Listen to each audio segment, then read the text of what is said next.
You set? I'm set. Set as you're going to be. 3, 2, there we go. 3, 2, 1. This is Inside Look. I'm Jeff Lyons, joined by the man, the legend, the Renaissance man, Jay Zimmer. How you doing, Jay? I do well. I'm just getting over bronchitis, but other than that, I'm fine. Okay, well, we rolled you over here just for the occasion because this was the podcast I've been wanting to do since we started doing podcasts over here. I can't imagine why. Because I think you're one of the most compelling broadcasters in the market. Well, thank you. You know, I honestly do. I'm not just blowing smoke here. I mean, you've done so much stuff. You've done, of course, television here at 14 Radio. You had books, Peter McDermott, that series. Actually, I just finished a new one in December. There you go. And then let's see, what else? Oh, music. So we've got a lot to talk about Jay Zimmer. So where do we begin? Genesis, even the Bible began there. Yeah, I didn't know it was going to be biblical, but that's all right. Where were you born anyway? Indianapolis. Okay. And so what was Indianapolis like for you? Did you get into broadcasting at an early age, or was the music first, or how did that all start? I started in radio at a station in Plainfield, Indiana, WJMK. And I was brought in to do Rip and Read the night Richard Nixon was elected president. So 1972 or 71. 68. Oh, that one. Okay. I was in high school. And how did you do? I thought I did pretty good, but they didn't offer me a regular job, so maybe not. So then what? So you did a little Nixon and a little Rip and Read news, and then what was the next step for you? I was interning at WIFE, Okay. the big rocker station In Indianapolis. in Indianapolis, and I would write commercial copy, and I'd write news copy, and I'd write whatever they wanted me to write. And occasionally I would do recorded newscasts on the night shift. They aired at like 1 o'clock in the morning. Then you'd go home and listen to yourself back, or were these all I was live? probably the only one that did. Well, your fan club started to grow at that. What did you say about your fan club just a minute ago? They meet in the phone booth down on Main Street. Exactly. So you're always selling yourself short here. So I that's why I wanted to do this podcast, because a lot of people hear you on Wiki every day, and some of them remember seeing you 25 years ago on WFIE.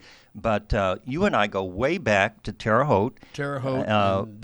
Right. But before we get to Terre Haute, you did some time in the Navy, correct? I was in the Navy. I served on the Enterprise. I was a machinist. And what's that like on an aircraft carrier as a machinist?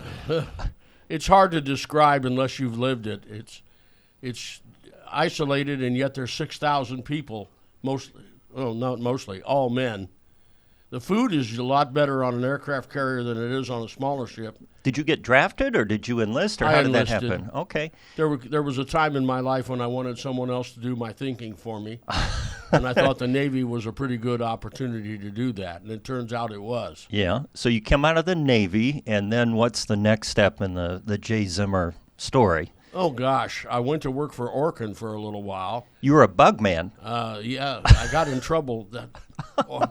Orkin was owned by a company that was very, very conservative, Rollins Incorporated. Right. They didn't like jokes being made. And when I answered the phone, Orkin Termite and Pest Control, what's bugging you?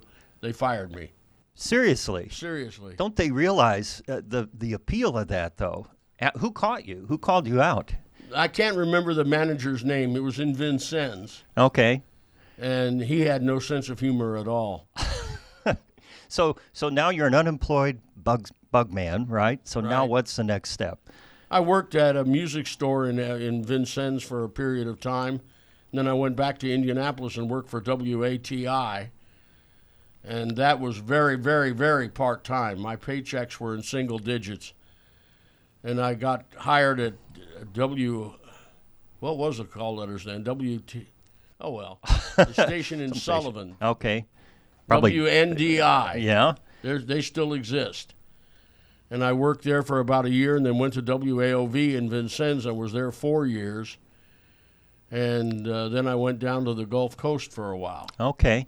Now, before we get too much farther down the broadcast line, you went to Ball State up in Muncie, correct? Yeah, now you have to watch that because the school pays me $25 a week not to tell anybody I went there. Well, you studied music, right? Oh, yes, very much. Yeah. Music is a big part of my life. And see, that's something, if somebody's just listening to the news on Wiki, they have no idea what a musician you are unless they've seen you perform, which I have, and you do it all. You write, right? You do lyrics, the whole thing, and your main instrument, bass and guitar too, though, right? I've seen you play the guitar. I was a passable guitarist. Yeah. The stroke I had in 2021 ended that. Yeah. So that's kind of diminished some of your music making, or? It's in my left hand, and that's kind of important to a guitar player. Yeah. Yeah. Just a little bit. I can still play bass, but not as well as I used to. Okay. So when you were studying music, what was your goal? Did you want to have like a band and tour and that kind of thing, or what? The joke is that I was going to do news until I became the next Paul McCartney. Yeah. Notice I'm still doing news, and I'm not the next Paul McCartney. I thought you were the fifth Beatle, though. You told me that at some point. I was the 27th Beatle. So, what time? What decade is this that you're doing your music? Like 70s? 70s and 80s. Okay. Late 60s. Yeah. I learned to play the guitar. I took guitar lessons from a wonderful teacher named Viola White. And I started playing guitar when I was 10, which was 1962. And just picked it up and kept rolling, huh? Well, I took lessons, as I said. Right.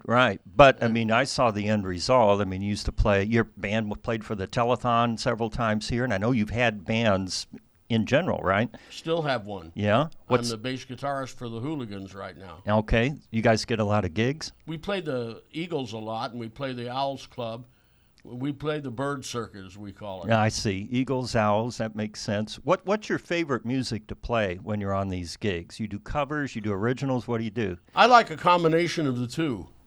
It mixes it up and makes it interesting, and sometimes maybe people will listen to the original songs and discover that they would like them too.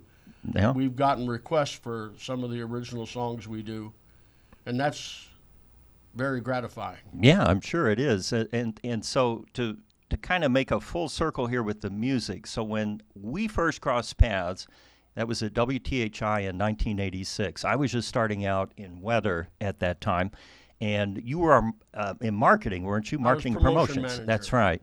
And we cut a promo one morning, and then you told me you were working on the lyrics to the station jingle. Do you remember that? Yes, I do. And you said the Wabash Valley would be singing our song. And I thought, who is this guy?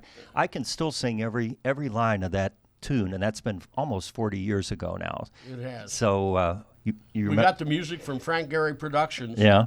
And I went up to Nashville to do the recording session, and it was fascinating. Yeah. And George Jones was doing it. Was doing the vocals. Oh, that's who sang "Today's a New Day Whenever You Turn to 10." That's you, was right? Frank Gehry. I was thinking of another jingle we did. Okay.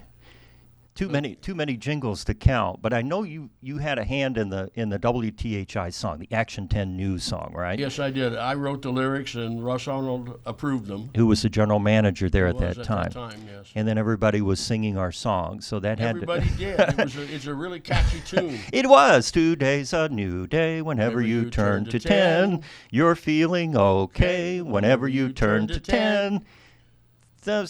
We are the best part. We'll give a fresh start. Turn to a friend. Turn to 10. That's right.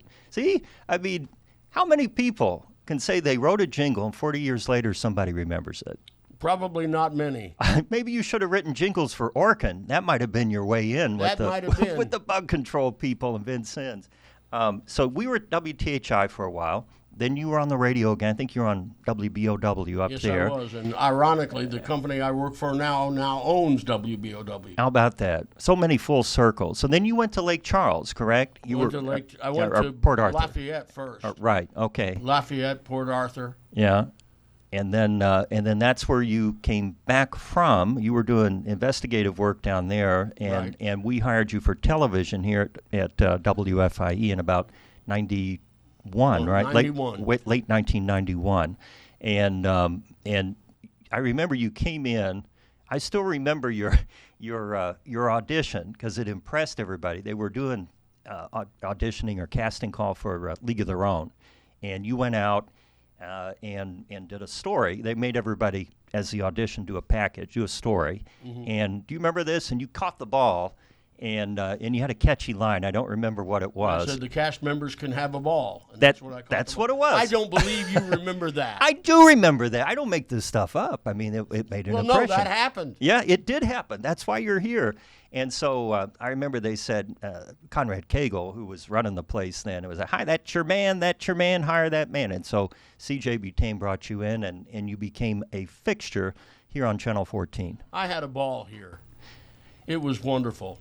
And of course, was it like, what, six months or so after you were hired, the plane crashed out at 6 months to the day at Lynch Road and Highway 41, the C-130 crash. Yeah. And you just happened to be in the neighborhood, literally, right? We were at Republican headquarters. I was with another reporter. I was playing photographer that day. Yeah, you were with Patty Kleinman, Patricia Kleinman. Patty Winesapple. Right, became the mayor's I wife. introduced her to her husband. He's forgiven me. Okay, well, that's good to know.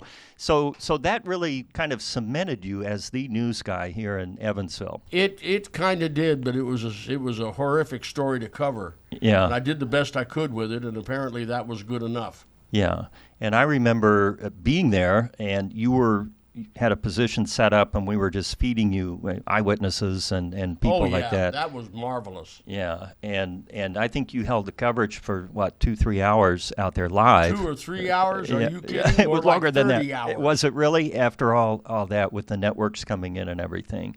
So from that, then you were, a fixture here, like I said, on 14. What were some of your favorite stories? You remember any big ones other than that one, of course? Oh, there were lots of them. There was one about a building in one of the Owensboro hospitals that was not getting certification. And I did a stand-up going, this building isn't here. But it is. But it is. But it isn't. But it isn't. Confused? Stay tuned. I remember that. I don't believe you remember that, Jeff. Jay, no, I'm a Jay file. I mean, everything you did, I thought, God, that guy's really got it. There's just something about you. Somewhere we'll get some salve for you there. So, what were some other stories you did? Do you remember? Oh golly, I'm thumbing through my mind right now to come up with a.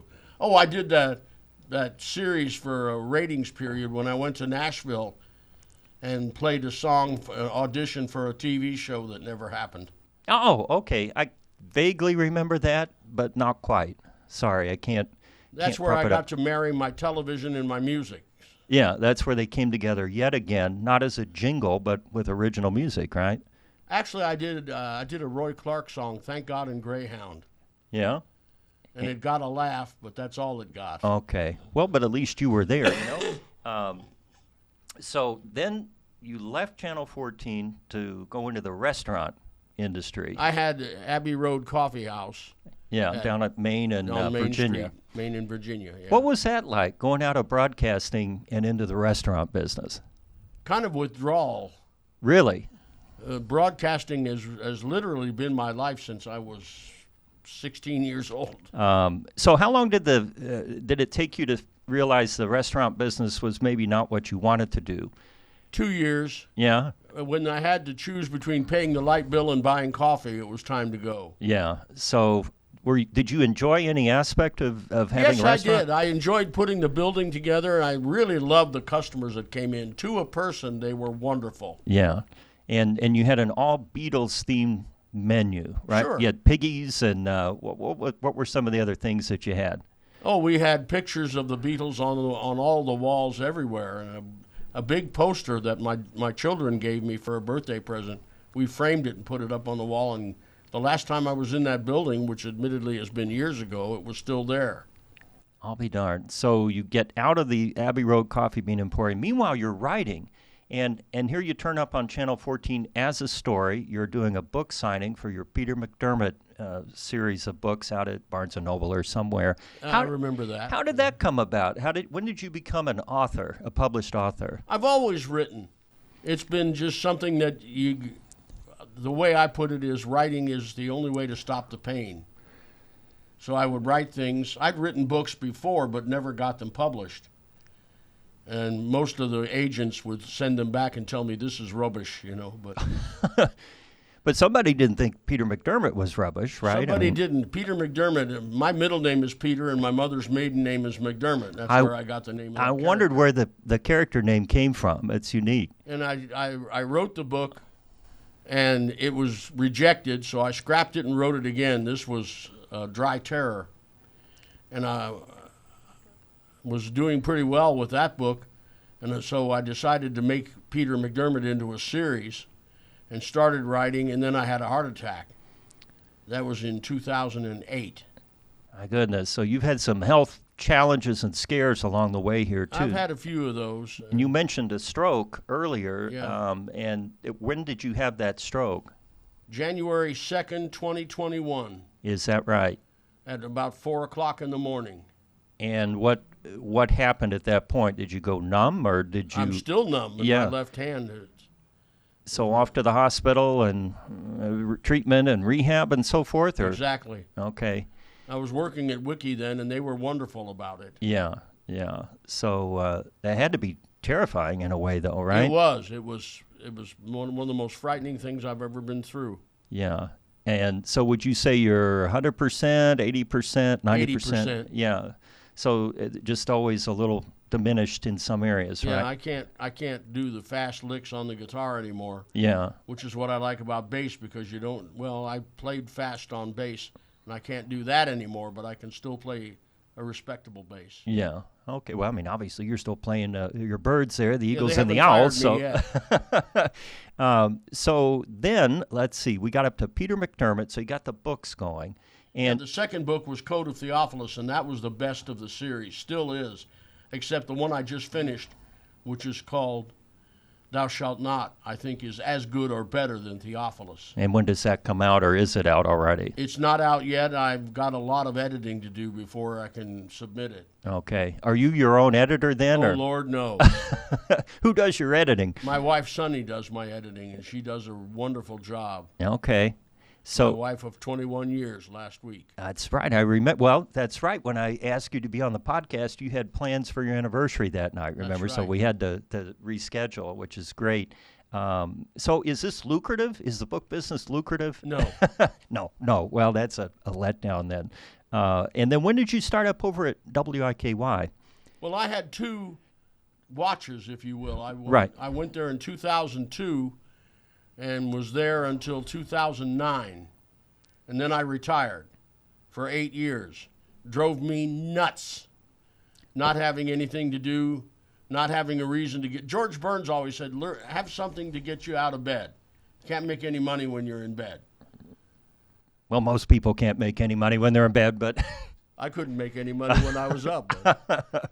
So you decided to get back into the business and at WIKY again then. Your former news director here, Bob Freeman, called me up one day and said, Rusty is at Wiki is looking for a full-time newsman, and I mentioned you. So I called Rusty, and he hired me after a couple of lunches, one of which I paid for.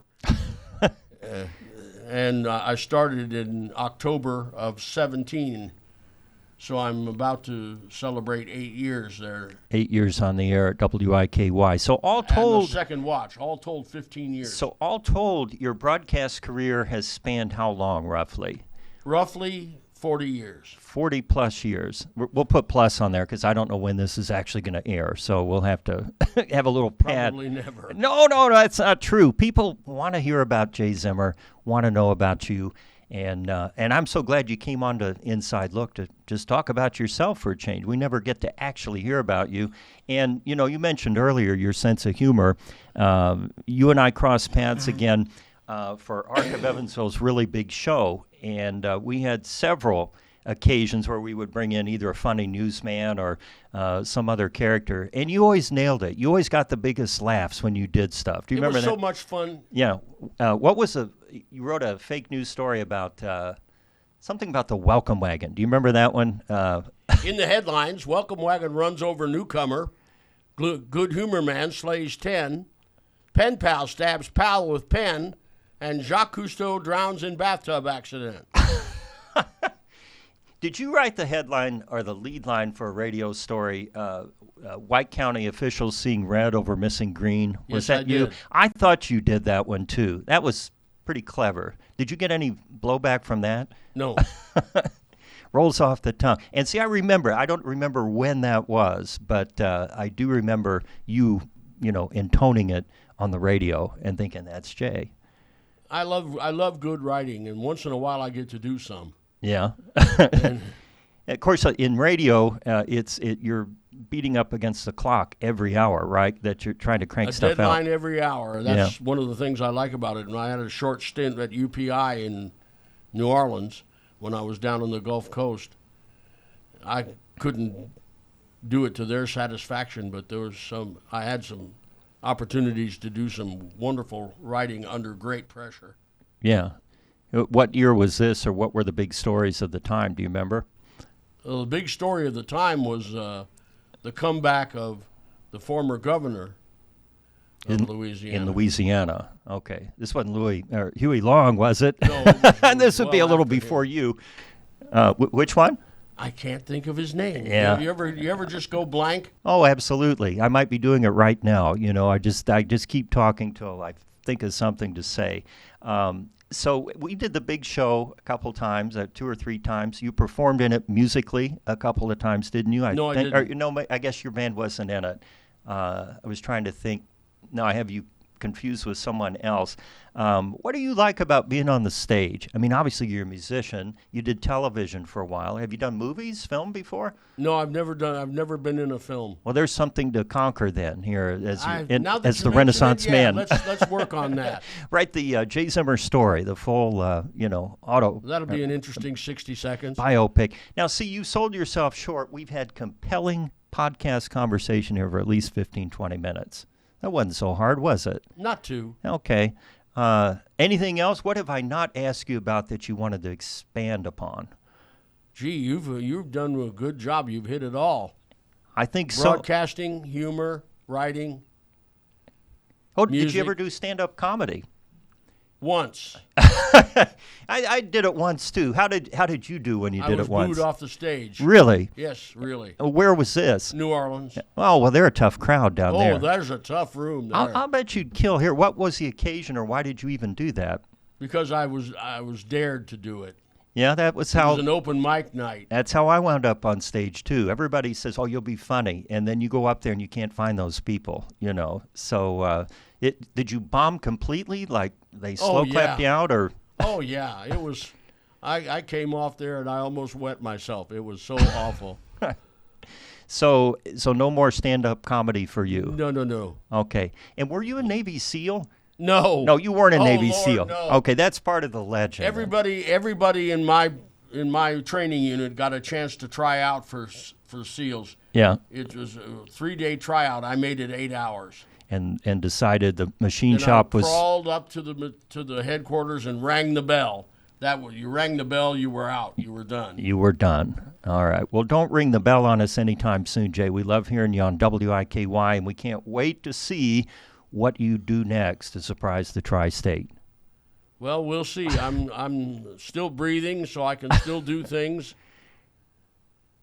That's a plus when you're breathing always. So I appreciate you coming out here, Jay. Jay Zimmer, the man, the myth, the legend. I think Renaissance Man is apt, don't you? I think that's giving me way too much credit. Well, that's what we're here for. So if you'd like to hear more stories about Jay Zimmer, by Jay Zimmer, or anybody else, be sure to listen to the Inside Look podcast wherever you get your podcast, or you can watch the video version of it on the 14 News YouTube channel. I'm Jeff Lyons. Thanks for joining.